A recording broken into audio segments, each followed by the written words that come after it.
It's Monday evening, July 11th. Check out tonight's remote Alaskan backcountry campsite.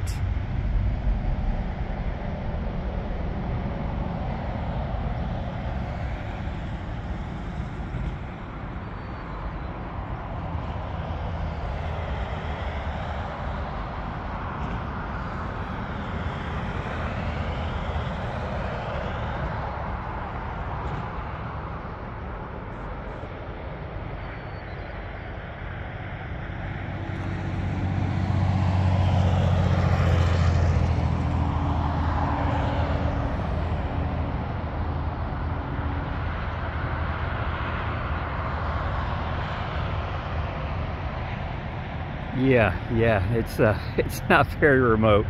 It is Alaska, but it's just not very remote. That bridge down there, that's the Nick River, and this is access point for the river. Obviously, these trucks and trailers and boats and stuff. So it's an access point for the river parking lot, and we're just gonna crash here tonight. We're like less than 40 miles out from the motorcycle shop in Anchorage. And no need to go any further. I'm concerned too that to go further there might be, it's just going to be more and more civilization. So I thought this would be a good place to stop. And I don't mind camping next to the road. Again, I'm not picky. I'm game to crash anywhere. And we are just outside of a little town called Palmer, and heading over into Palmer this afternoon. Yeah, it just seemed like traffic just all of a sudden, started getting heavier. And then, riding into Palmer, I see a McDonald's up ahead and all that. And it's like, just like that, we're back in civilization, which we haven't been. This is by far the most civilization since Whitehorse back in the Yukon. So this is, again, even a lot more so than, Valdez. Valdez was still, just a pretty small town. Again, didn't even have a McDonald's, but it's all right. It was a cool town, and I sure enjoyed the coffee there and at the coffee company. So I didn't need a McDonald's for a good cup of coffee. That was good stuff. But speaking of, and that's something I was going to say here in a moment, as far as I don't want to make anybody mad, but the coffee up here in Alaska, and I'm almost thinking too, maybe in British Columbia and the Yukon might have been the same.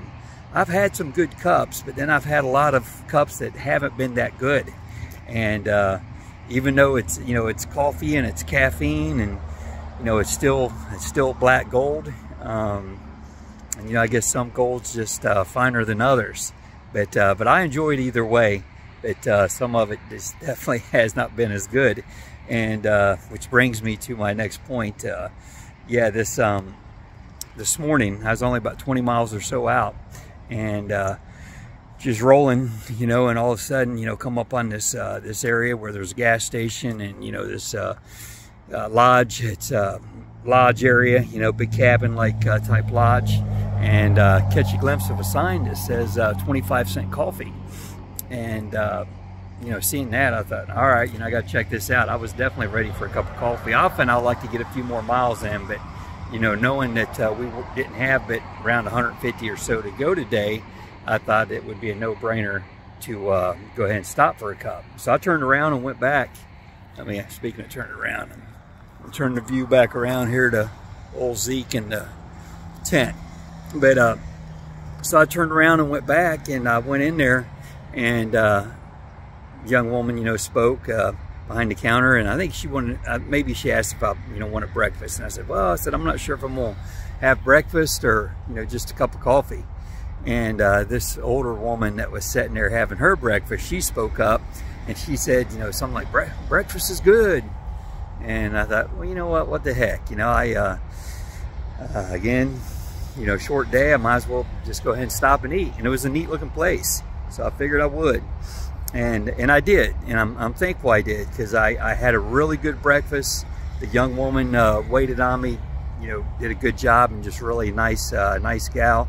And to the older woman I had mentioned, she was still sitting there eating hers when I sat down, and spoke to her. And then there's another woman in the next booth over that was from Georgia, and sitting there having her breakfast, and spoke to her as well. And she said she was in the area. Her and her sister had came in because her daughter is working at a lodge down the road, and so I guess they flew in to spend some time with her, but we're about to fly out again next day or two. But it was good to meet her and speak to her as well. And but the older woman, before she left, I asked her, I got an impression she was a local, and I did. I asked her, if she was, and she said, she lived just north of Glen Allen, which, that was, I was there yesterday afternoon, evening.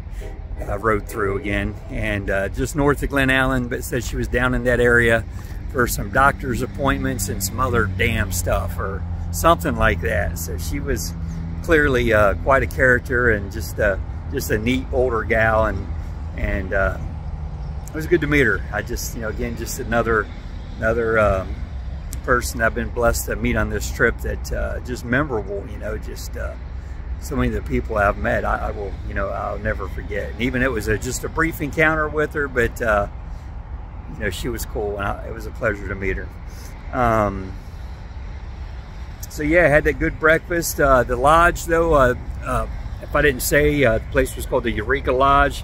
It's been there since 1936. According to the young woman, the original lodge was just like, she kind of like nodded, and said it's just right down there or something like that. But said that particular building had been there since the 60s, and it definitely had, just seemed like it had been, it had that look and feel to it. The diner did, old school. But again, and rustic. Just off from the diner, there was like another dining area. And then beyond that, there was like an old, lodge type bar that had, bearskin rug and just other mounts on the wall, and just had a neat rustic look and feel to it, old school look and feel. So too, on the way out, she had mentioned, the other lodge. I decided to ride down there and see if I'd see it. And yeah, sure enough, towards the end of the parking lot, there was this old cabin there. It just looked like an old trapper cabin or something. And it said something about 1936. So if that was truly the original, I mean, that thing was, not much bigger than a shed, but it looked like that stood the test of time. It was looked rough, but it was still there, and looked like something I guess would have been in there in the 30s. I'd imagine back then there wasn't much out there now, let alone then, and truly probably was just like some trappers and stuff like that, maybe traveling through or whatever, a place to stop and hang out and drink some whiskey or whatever. It had that look to it. It was pretty neat. It's just cool that it's still there. So rolled on, and then you've seen my videos for the Matanuska Glacier, and again very cool, very cool. And even the visitor center, just where I stopped and bought some things and talked to the women. There were some nice gals working in there, and I enjoyed meeting them as well. One of them was from Wisconsin. Said, I take it she was up there for the summer. The other one, she must be a local, because she said her dad was working out on Kodiak right now. And then the other woman, she's a local. Said she had done some camping with her family up at Fairbanks area recently. It was talking about how bad the mosquitoes were. And actually, she was talking about how bad the smoke was as well, I believe. Because again, there are a lot of fires right now. And I've heard more than once about up in that Fairbanks area about how bad it is up there.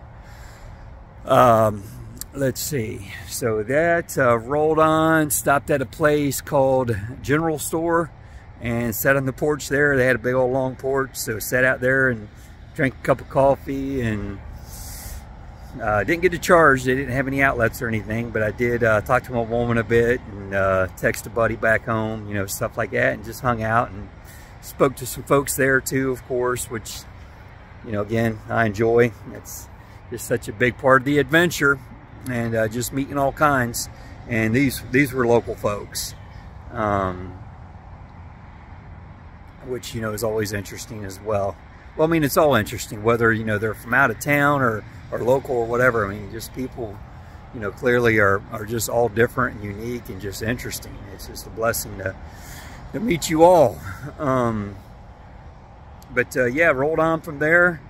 And then, again, you know, here this afternoon, whenever it was, early evening, rolled into Palmer there, like I said, back into civilization, and spent a bit of time there at the McDonald's, and I did get to charge everything, got full charge on the GoPro and the phone here, and you know, again, talked to my woman and talked to my mom for a bit. My mom's chomping at the bit for me to come home, and I've still got, you know, God willing, a long ways to go. But I can understand, you know, she wants me to come home. I certainly miss her. I miss everybody. Yeah, from there, it wasn't but maybe another 15-minute drive over here. And if I didn't already say it, yeah, I just didn't want to go too, I did, yeah, I just didn't want to get too close to Anchorage, because if it's this much population or civilization now, it's, I imagine, like I said, the places to just, well, you know what, I mean, what am I saying? This is Alaska.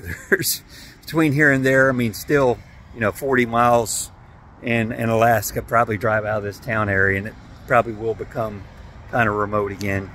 Wouldn't surprise me at all, and probably some gravel roads and all. But again, why go any further? You know, this was far enough. Don't have to go far in the morning. God willing, get up and try to make it over to the shop about 8, and that way the bike can sit and cool off so they can do that valve job. They told me down in Seattle, they said, you know, the bike needs to sit for about 8 to 10 hours to cool off for that. And so this way, you know, I get over there early, even though they don't open until 10. That way they can hopefully get on it at a decent hour, that particular part of the job, and, you know, get it done. You know, again, opening at 10 and closing at 6, well, that's, you know, that's 8 hours right there. And, you know, if it takes that long for it to cool off. So, yeah, earlier is better for sure. Maybe even hit a McDonald's over there and give me a little bit to eat and coffee to drink, you know, before I go in the shop, Lord willing. Or to the shop. I guess, again, I won't be going in, not at 8 o'clock. Figure I'll get there and just hang out, and, you know, whatever. And maybe jump on my phone, read, stuff like that. Let's see, is there anything else? What am I up to? Looks like 12.5 minutes. I probably ought to go ahead and shut it down, because again, yeah, I shot those other videos today, covered the glacier and all that. Oh, you know what? I forgot to mention yesterday, I met a guy named Brian there at the harbor in Valdez, and took a picture of me with the sign there at the harbor. I don't even know what it said. It was like an archway sign right at the harbor. I have to look at the picture and see exactly what it said. It said something about the fishing or the harbor in particular. I might have just said, you know, Valdez Harbor. It's hard to say. But he took the picture for me. But he's into adventure riding and all. He's got a KLR 650, and you know, he rides up here and all that, and he can work on them too. He was telling me about doing repairs on the side of the road and stuff, which is, you know, way above my pay grade. But I think it's cool that he does that. But super nice guy though. We talked for a bit, you know, and he was giving me some tips on places to go and all that. But Brian, I hope you're watching, and brother, it was great to meet you, man. I wish you the best. So that's all I got, and I'm gonna go ahead and shut it down. And thanks for watching, and good night, and God bless y'all.